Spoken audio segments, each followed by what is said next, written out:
নমস্কার বন্ধুরা, আমার সুস্বাদু কিচেন চ্যানেলে আপনাদের সকলকে জানাই স্বাগত। তালশাঁস গরমে আম, লিচু, কাঁঠালের সাথে কিন্তু এই তালশাঁসটা বাজারে আসে এবং গরমে এটা খেতে কিন্তু দুর্দান্ত লাগে। বিশেষত তালশাঁসের ভিতরে যে তালশাঁসের রসটা থাকে সেটা তো অসাধারণ। তো আজকে এই তালশাঁস দিয়ে আমি পায়েস বানিয়ে দেখাবো।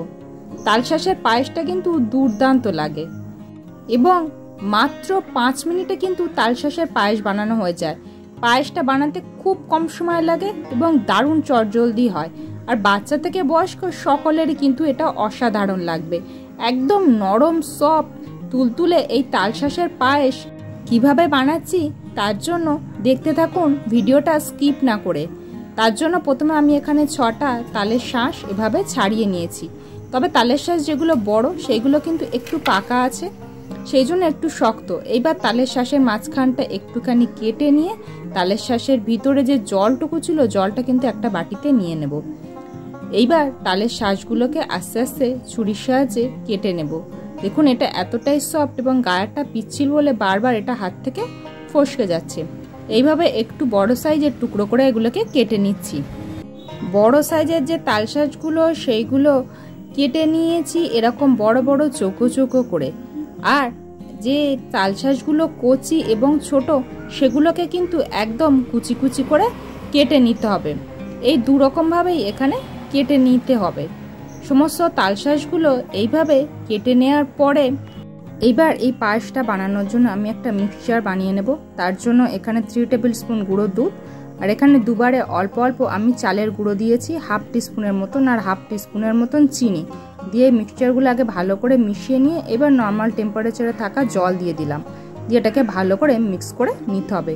এখানে চিনি দিলে নর্মাল টেম্পারেচারে জল দিয়ে কিন্তু এই দুধটা খুব সুন্দরভাবে গুলে নেওয়া যায়। এইবারে কড়াইতে আমি এখানে 300 ml এর মতন লিকুইড দুধ দিয়েছি। দুধটা ভালো করে ফুটে ওঠা পর্যন্ত অপেক্ষা করব। দুধটা ভালো করে ফুটে উঠেছে। দুধটা যখন ফুটে উঠবে এভাবে ভালো করে তখন এটাকে একটুখানি নেড়ে ঘন করে নিতে হবে।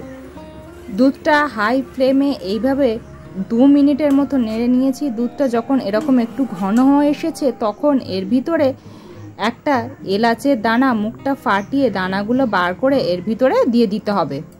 আমি কিন্তু এলাচের গুঁড়ো ব্যবহার করিনি, কারণ গুঁড়োটা ব্যবহার করলে দুধের সাথে শুধু এলাচের গুঁড়োটা মিশে গিয়ে শুধু এলাচেরই গন্ধ আসতো, সেজন্য দানাটুকু ব্যবহার করেছি।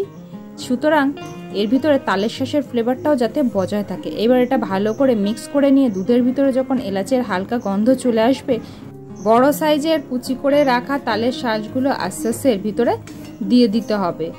আর কিছু ছোট সাইজের যে কুচি করা সেগুলো কিন্তু থাকবে। দিয়ে এবার এটাকে আরও 2 মিনিটের মতো এইভাবে আস্তে আস্তে ফুটিয়ে নিতে হবে। এটা মিডিয়াম টু হাই ফ্লেমে আস্তে আস্তে ফুটিয়ে নেবেন, তবে অনবরত নাড়তে হবে, না হলে কিন্তু তলায় জড়িয়ে যাবে। তালশাঁস কিন্তু খুবই নরম, তাই খুব তাড়াতাড়ি কিন্তু এটা নরম হয়ে যাবে। 2 মিনিট পর এর ভিতরে এখানে আমি 5টা গুড়ের বাতাসা দিলাম। আমি পায়েসের ভিতরে বাতাসা দিতে এবং মিষ্টি দিতে পছন্দ করি, তাই বাতাসাগুলো দিয়ে দিয়েছি। বাতাসাগুলো হালকা যখন মেল্ট হয়ে আসবে এবং মিশে যাবে এর সাথে দুধে একটা হালকা কালার আসবে, তারপর আস্তে আস্তে মিষ্টিগুলো আমি এর ভিতরে দিয়ে দিলাম। তবে মিষ্টিটা আপনারা আপনাদের পরিমাণ মতো দেবেন। আমি একটু মিষ্টি বেশি পছন্দ করি যে কোনো মিষ্টি খাবারে, সেজন্য মিষ্টিটা একটু বেশি পরিমাণেই দিয়েছি। তবে মিষ্টি বা বাতাসা না থাকলে আপনারা শুধু চিনি দিয়েও এটা করতে পারেন, সেটাও কিন্তু সুন্দর লাগবে। তারপর এবার এটাকে ভালো করে মিক্স করে নিতে হবে। মিষ্টি দেওয়ার সাথে সাথে দুধটা আবারও একটু হালকা হয়ে যায়, সেজন্য এটাকে ভালো করে মিক্স করে নিতে হবে। এইবার এর ভিতরে 1/2 টিস্পুনের মতন নুন দিয়ে দিতে হবে। খুব সামান্য পরিমাণে একটুখানি নুন দিতে হবে, তাহলে এর টেস্টটা খুব সুন্দর হবে। দিয়ে এটাকে আবারও একটুখানি ভালো করে মিক্স করে নিতে হবে। এবার দেখুন পায়েসটা কিন্তু বেশ ঘন হয়ে এসেছে।